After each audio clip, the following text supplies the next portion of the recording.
नाजरीन, तलूर के शिकार की आड़ में कतरी शहजादों की जानिब से पाकिस्तानी लड़कियों के जिनसी इस्तेहसाल का मौजू किसी से भी पोशीदा नहीं है। पाकिस्तानी नामा निगार इनाम मलिक ने अपनी खसूसी रिपोर्ट में लिखा है कि कतरी शहजादे पाकिस्तान में तलूर के शिकार को सिर्फ एक बहाने के तौर पर इस्तेमाल करते हैं। उसके पुश्त पर्दा कुछ और ही खेल चल रहा है।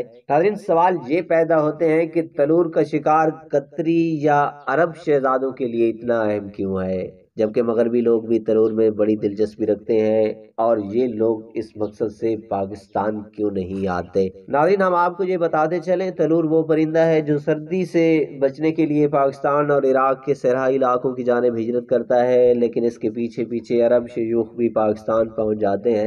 काबिल जिक्र है कि इस सफर में उनके साथ उनकी बेगमात नहीं होती, लेकिन उनके खैमों से बुलंद होती चीखें कुछ और ही दास्तान सुनाती हैं। तलूर का शिकार जिनसी ख्वाहिशात को बढ़ाने की दवा के तौर पर भी इस्तेमाल किया जाता है। तलूर इन परिंदों में शामिल है जिनकी नस्ल इस वक्त खतरे का सामना कर रही है। ये हर साल सर्दी से बचने के लिए वस्त एशिया से हिजरत करके पाकिस्तान और इराक के सिराई रेतले इलाकों का रुख करते हैं, लेकिन ये मासूम परिंदा इन रेतले इलाकों में अरब या कतरी शिशु के शौक की भीड़ चढ़ जाता है। तनूर के शिकार पर पाकिस्तान में पाबंदी ऐद है, लेकिन इसके बावजूद कतरी शहजादे इसका शिकार करते हैं। परिंदा ज्यादातर पाकिस्तान, हिंदुस्तान, बांग्लादेश, अरब ममालिक में पाया जाता है। पाकिस्तान के मकामी अफराद भी इस नायाब परिंदे का शिकार करते हैं। नामा निगार इनाम मलिक का कहना है कि एक बार मैं बहावलपुर के दौरे पर था और मैंने इस परिंदे का शिकार किया।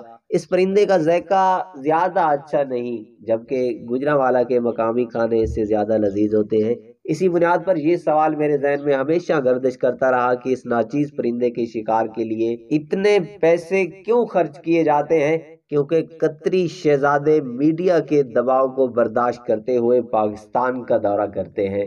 कुछ अरसे पहले मुझ पर यह मुअम्मा भी हल हो गया। ये मेरी जिंदगी का सबसे तल्ख तरीन मुअम्मा था जो मैंने हल किया।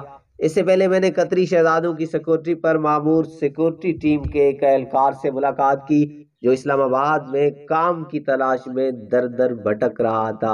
मैंने उससे ताज्जुब से पूछा कि आपकी तनख्वाह तो 2 लाख रुपए थी, फिर आप काम की तलाश में क्यों हैं? पाक फौज के इस गैरतमंद सिक्योरिटी एहलकार ने कहा कि मैं फौजी हूँ, मुझे ये तनख्वाह पसंद नहीं है।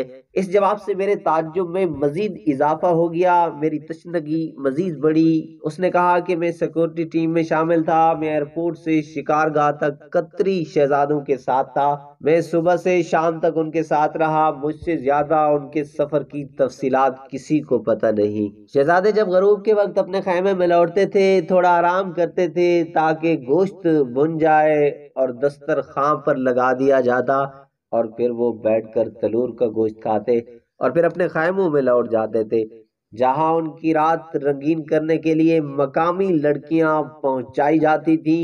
अफसोस की बात यह है कि उन लड़कियों की उम्रें 14 साल से ज्यादा नहीं होती थी और उनको दुल्हन की तरह सजाया जाता था। फिर सारी रात खैमों से चीखों पुकार की सदाएं बुलंद होती हैं और उन अकुबत खानों में बेहोश होने वाली लड़कियों को शेख जैद अस्पताल मुंतकिल किया जाता है।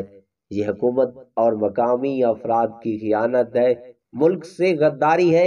इस वाक़े ने मेरे ज़मीर को हिला कर रख दिया और मैंने वो सरकारी नौकरी छोड़ दी थी। नाज़रीन, हमारी इस कहानी के बारे में एक कमेंट ज़रूर दीजिएगा।